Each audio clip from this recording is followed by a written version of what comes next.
ہردیپ سنگھ کے قتل کی تحقیقات میں کینیڈا سے تعاون کرے امریکہ۔ دنیا یوکرین کے ساتھ کھڑی نہ ہوئی تو پھر کسی اور جاہرے کو موقع ملے گا، صدر بائیڈن۔ اردوان اور نیتن یاہو کی ملاقات، کئی شعبوں میں تعاون پر اتفاق۔ وائس آف امریکہ واشنگٹن سے اہم خبروں کے ساتھ سعدیہ زیب رانجھا۔ امریکہ نے بھارت پر زور دیا ہے کہ وہ سکھ رہنما ہردیپ سنگھ نجر کی ہلاکت کی تحقیقات میں کینیڈا کے ساتھ تعاون کرے۔ وائٹ ہاؤس کی قومی سلامتی کونسل کی ترجمان کا کہنا تھا کہ یہ بہت اہم ہے کہ کینیڈا کی تفتیش آگے بڑھے اور مجرموں کو انصاف کے کٹہرے میں لایا جائے۔ کینیڈا کی سینئر سرکاری ذرائع کے مطابق سکھ رہنما کے قتل میں ممکنہ طور پر بھارتی ایجنٹوں کے ملوث ہونے سے متعلق خفیہ معلومات کا امریکہ کے ساتھ تبادلہ کیا گیا ہے۔ بھارت نے ہردیپ سنگھ کو 2020 میں دہشت گرد قرار دیا تھا۔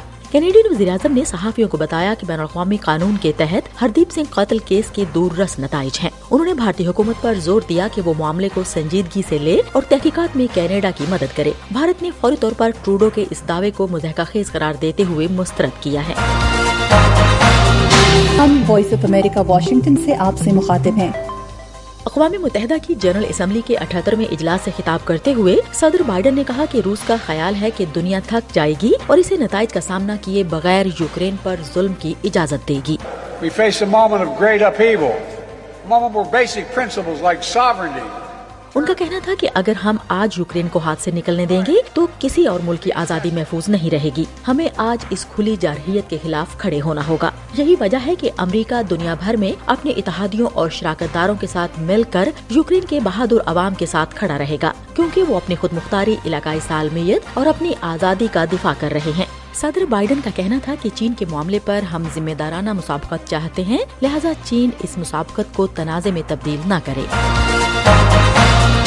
اقوام متحدہ کی جنرل اسمبلی کے سالانہ اجلاس کے موقع پر ترکی کے صدر رجب طیب اردوان اور اسرائیلی وزیر اعظم بنجامن نیتن یاہو کے درمیان سائیڈ لائن ملاقات ہوئی ہے۔ اسرائیلی وزیر اعظم کے دفتر سے جاری بیان میں کہا گیا ہے کہ دونوں رہنماؤں نے ایک دوسرے کے ملک کے جلد دورے پر بھی اتفاق کیا ہے۔ ترکی کے عوامی جمہوریہ بننے کے آئندہ ماہ 100 برس مکمل ہو رہے ہیں۔ رپورٹس کے مطابق رجب طیب اردوان ممکنہ طور پر اس موقع پر مسجد اقصی کا دورہ کر سکتے ہیں۔ اس حوالے سے سرکاری سطح پر ابھی تک تصدیق نہیں کی گئی۔ رجب طیب اردوان اور بنجامن نیتن یاہو کے درمیان سیاست اور معیشت سمیت خطے کی صورتحال اور اسرائیل اور فلسطینیوں کا معاملہ بھی زیر بحث آیا۔ ہم وائس آف امریکہ واشنگٹن سے آپ سے مخاطب ہیں۔ پرنس ولیم نے منگل کے روز نیو یارک سٹی میں گراؤنڈ زیرو کا دورہ کیا۔ انہوں نے میموریل وال پر خراج عقیدت پیش کیا اور FDNY 10 ہاؤس میں فائر فائٹرز کے ساتھ ملاقات کی۔ اس اسٹیشن کا عملہ 9/11 کے سانحے کے بعد سب سے پہلے جائے وقوع پر پہنچا تھا۔ پرنس ولیم نے فائر ہاؤس کے اندر تقریباً 15 منٹ گزارے، جس کے بعد انہوں نے سڑک پر دھاتی رکاوٹوں کے پیچھے قطار میں کھڑے متعدد لوگوں سے ہاتھ ملایا اور بعض سے مختصر گفتگو بھی کی۔ لیبیا کی مسلح افواج کے ترجمان کا کہنا ہے کہ جبل الاخضر علاقے کے شہروں اور قصبوں کو سیلاب نے بالکل تباہ کر دیا ہے۔ حماد المسماری نے کہا کہ شمال مشرقی لیبیا ملک کا سب سے زرخیز حصہ ہے، جس کی تمام سڑکیں، پل اور علاقے سیلاب نے مکمل طور پر برباد کر ڈالے ہیں۔ عالمی بینک کے مطابق جبل الاخضر کے علاقے میں سب سے زیادہ اوسط سالانہ بارش ہوتی ہے۔ Tonight we bring you the story of how David Beckham became a global phenomenon.